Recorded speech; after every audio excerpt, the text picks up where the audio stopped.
Mark 2 hours 21 minutes run టైమ్‌తో 2025 December 25న థియేటర్స్‌లో రిలీజ్ అయ్యింది. అప్పుడు చూడలేకపోయాను. జనవరి 23, 2026 నుంచి జియో హాట్‌స్టార్‌లో స్ట్రీమింగ్ అవుతుంటే చూశాను. అబ్బే! వన్ టైమ్ వాచబుల్ అనిపించింది గైస్.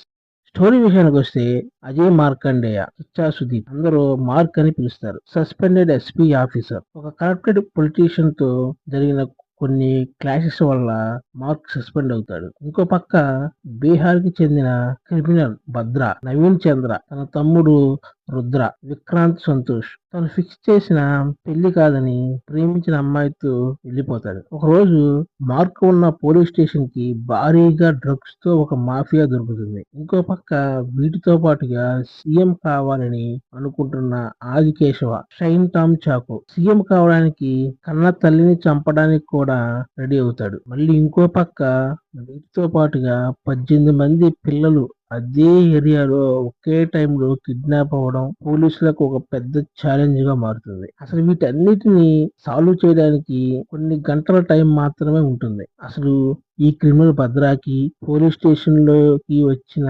డ్రగ్స్ మాఫియాకి, సీఎం కావాలి అనుకుంటున్న ఆదికేశవకి, ఇంకా 18 మంది పిల్లలు కిడ్నాప్ వీటన్నిటికీ ఏమన్నా కనెక్షన్లు ఉన్నాయా? ఉంటే అవి ఎలా? మార్క్ సస్పెన్షన్ లో ఉన్న తన గ్యాంగ్ ఆ 18 మంది పిల్లల్ని కాపాడారా లేదా? మార్క్ టీం సస్పెండ్ అవడానికి కారణం ఎవరు అన్నదే స్టోరీ.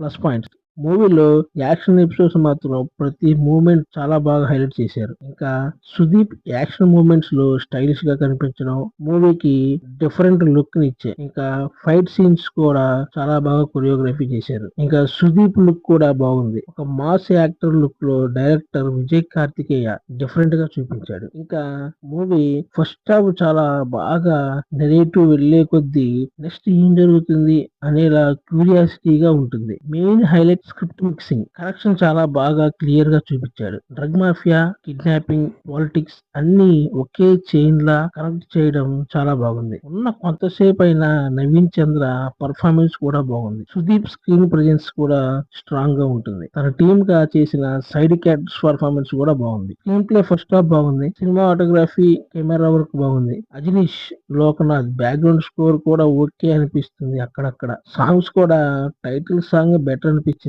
ఇంకా మిగతావన్నీ ల్యాగ్ లో ఉన్నాయి. ఓవరాల్ గా మ్యూజిక్ యావరేజ్. క్లైమాక్స్ పార్ట్ లో సుదీప్ ఎమోషనల్ సీన్స్ కొంచెం పర్వాలేదు అనిపిస్తుంది. మూవీలో ప్రొడక్షన్ వాల్యూస్ కూడా బాగానే ఉన్నాయి. ఇంకా మూవీలో అడల్ట్ కంటెంట్ కూడా ఏమీ లేదు. ఫ్యామిలీతో చూడొచ్చు. ఇక మూవీలో మైనస్ పాయింట్ విషయానికి వస్తే నవీన్ చంద్ర రోల్ ఫస్ట్ హాఫ్ లో చాలా పవర్ఫుల్ గా ఎస్టాబ్లిష్ చేసి చూపిస్తారు. సెకండ్ హాఫ్ లో తన క్యారెక్టర్ కి ఇంపార్టెంట్ లేకుండా పోతుంది. ఇంకా పొలిటికల్ డ్రామాలో కనిపించే షైన్ టామ్ చాకో కూడా పరిస్థితి అంతే ఉంటుంది. ఫస్ట్ హాఫ్ లో ఎలాగైతే మంచి జోష్ లో ఎస్టాబ్లిష్ చేసి చూపిస్తారో సెకండ్ హాఫ్ సరికి డీలా పడిపోతుంది క్యారెక్టర్. ఇంకా ఫస్ట్ హాఫ్ ఏదైతే ఎంగేజింగ్ గా వెళ్ళిందో అదే సెకండ్ హాఫ్ లో మిస్ అవుతుంది. ఎంత సస్పెన్స్ పోలీస్ ఆఫీసర్ అయినా కూడా మరీ ఆ రేంజ్ లో మరీ లుక్ చూపించడం అనేది అవసరం లేదనిపిస్తుంది. ఇంకా already director Vijay Karthikeya, Sudeep combination లో వచ్చిన మ్యాక్స్ చూసిన వాళ్ళకు ఆ మూవీ షేడ్స్ కనిపిస్తాయి ఈ మూవీలో. ఇంకో మైనస్ పాయింట్ ఏంటంటే ఈ మూవీలో హెయిర్ స్టైల్ అనేది ఓవర్ గా లెంతీగా పెడతారు. హెయిర్ అసలు ఫేస్ అనేది కనిపించదు మూవీలో సరిగా. Editing work first half okay, second half ఇంకా సాంగ్స్ లాగ్ చేయకుండా ఉంటే బాగుండేది. ఇక మధ్యలో ఒకటి రెండు ట్విస్టులు చూపించారు కానీ తర్వాత కూడా అవి పెద్దగా ఇంపాక్ట్ ఇవ్వలేదు. ఇంకా director Vijay Karthikeya first half మంచి ఇంట్రెస్టింగ్ నెరేటివ్ ఇచ్చి సెకండ్ హాఫ్ మీద కేర్ తీసుకోలేకపోయాడు. ఇంకా ఓవరాల్ గా ఈ మూవీకి నా రేటింగ్ 2.3/5. ఇలాంటి latest movies and web series reviews కోసం మన ఛానల్ ని సబ్స్క్రైబ్ చేసుకోవడం మర్చిపోకండి. Thanks for watching.